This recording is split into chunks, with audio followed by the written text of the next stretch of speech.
तर एकंदरीतच निवडणुकांचं बिगुल वाजू शकतं आणि खरं तर विरोधकांकडून याला विरोध सुद्धा केला जातोय, कारण की विरोधकांची नेहमीच मागणी राहिलेली आहे की आधी तुम्ही मतदार याद्या ज्या आहे त्यातला घोळ तुम्ही दुरुस्त करा आणि त्यानंतर निवडणुका घ्या, असं आवाहन वारंवार विरोधक सरकारला करतायत, निवडणूक आयोगाला करतायत।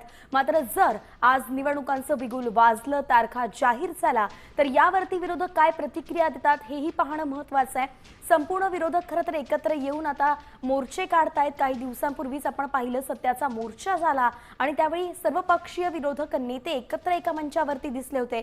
मुंबईत मोठा मोर्चा झाला होता, ज्याची दृश्य सामच्या स्क्रीनवरती आपण सध्या पाहतोय आणि हा जो मोर्चा होता, जनसमुदाय जमला होता, तो आगामी स्थानिक स्वराज्य संस्थांच्या निवडणुकांसंदर्भातच होता की मतदार यादींमधला घोळ आधी दुरुस्त करा आणि नंतर निवडणुका जाहीर करा। मात्र आज पत्रकार परिषद होते आणि त्यामध्ये निवडणुका जर जाहीर झाल्या तर यावरती विरोधकांचं काय म्हणणं असणार आहे, ते कितपत या निवडणुकांसाठी तयार होत आहेत, त्याला प्रतिसाद देत आहेत की विरोध करतायत, हेही पाहणं एक महत्त्वाचं असणार आहे। राज्यात जे सध्या सत्ताकारण सुरू आहे किंवा राज्यात जे समीकरण सध्या राजकीय वर्तुळात सुरू झालेली आहे, त्यावरती अंदाज बांधणं जे ते सुद्धा याच निवडणुकांच्या तारखांवरती ठरू शकतं। जी तारीख येते त्यानुसार कुठला पक्ष कशी तयारी करतोय हेही पाहणं महत्त्वाचं आहे।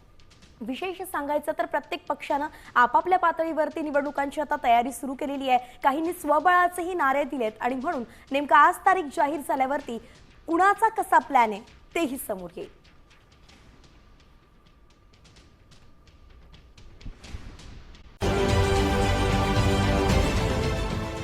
देश विदेशातील प्रत्येक घडामोडींचे लाईव्ह अपडेट मिळवण्यासाठी आता साम टीव्हीच्या सर्व सोशल मीडिया प्लॅटफॉर्मला लाईक, फॉलो आणि सबस्क्राईब करा।